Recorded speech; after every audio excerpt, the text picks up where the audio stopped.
नमस्कार, स्वागत है आपका न्यूज स्कूप पर। आपके साथ मैं सिमरन अरोरा। आइए एक नजर डालते हैं आज की बड़ी खबरों पर।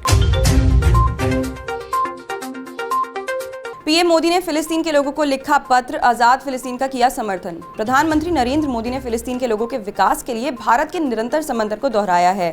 साथ ही उन्होंने फिलिस्तीन में चल रहे संघर्ष के बीच सुरक्षा और मानवीय स्थिति पर भी चिंता जताई है। उन्होंने तत्काल युद्ध विराम, बंधकों की रिहाई और आतंकवादी गतिविधियों को खत्म करने की मांग भी की है। 29 नवंबर को फिलिस्तीन के लोगों ने एक साथ अंतर्राष्ट्रीय एकजुटता दिवस मनाया है।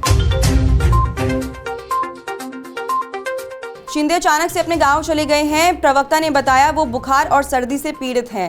दिल्ली में अमित शाह के साथ मीटिंग के बाद एकनाथ शिंदे सतारा स्थित अपने गांव चले गए हैं। शिवसेना सूत्रों से मिली जानकारी के अनुसार एकनाथ शिंदे नाराज हैं और उनका अपने गांव जाने का मतलब है कि राज्य सरकार में गठन में और देरी हो सकती है। शिवसेना के एक नेता ने कहा, हमारे नेता खुश नहीं है और हम भी। एकनाथ शिंदे ने अपने कार्यकाल में कुछ भी गलत नहीं किया है। महाराष्ट्र में सरकार गठन में देरी पर बोले शरद पवार। संजय राउत ने कहा, शिंदे तो गांव में बैठ गए। महाराष्ट्र विधानसभा चुनाव के नतीजे आए, 8 दिन बीत गए हैं, लेकिन अब तक मुख्यमंत्री कौन बनेगा इसे लेकर महायुति किसी नतीजे पर नहीं पहुंची है। शरद पवार ने आरोप लगाया है कि इस बार महाराष्ट्र चुनाव में सत्ता का दुरुपयोग और पैसे का इस्तेमाल देखने को मिला है और इसके चलते लोगों में बेचैनी बढ़ गई है। उन्होंने कहा, इस मुद्दे पर पूरी जनता को एक जन आंदोलन तैयार करना चाहिए। भारत के लिए चीन नेपाल ने खड़ी की नई मुसीबत, दो तरफा मुश्किलों से घिरा इंडिया। भारत विरोधी नेपाल के प्रधानमंत्री केपी शर्मा ओली सोमवार को अपनी पहली विदेश यात्रा पर चीन के लिए रवाना होंगे। इस साल जुलाई में हुए चुनाव में केपी शर्मा ओली प्रधानमंत्री चुने गए थे। नेपाल के विदेश मंत्रालय ने जानकारी देते हुए बताया कि प्रधानमंत्री KP Sharma Oli people republic of China के स्टेट काउंसिल के प्रीमियर ली कियांग के न्योते पर 2 से 5 दिसंबर तक चीन की यात्रा पर रहेंगे। पीएम ओली के साथ उनकी पत्नी राधिका भी होंगी।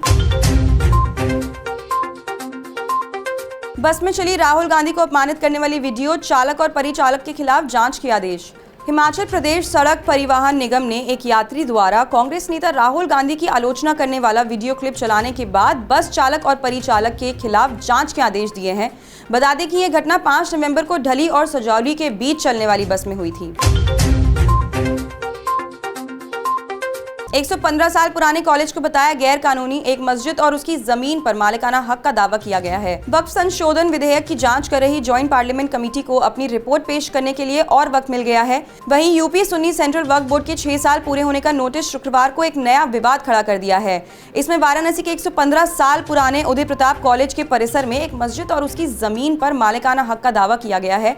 उदय प्रताप कॉलेज के प्रिंसिपल डीके सिंह ने कहा, यूपी सुन्नी सेंट्रल वक्फ बोर्ड ने 6 दिसंबर 2018 उदय प्रताप कॉलेज को कॉलेज परिसर में एक मकबरे और मस्जिद के संबंध में एक नोटिस भेजा था।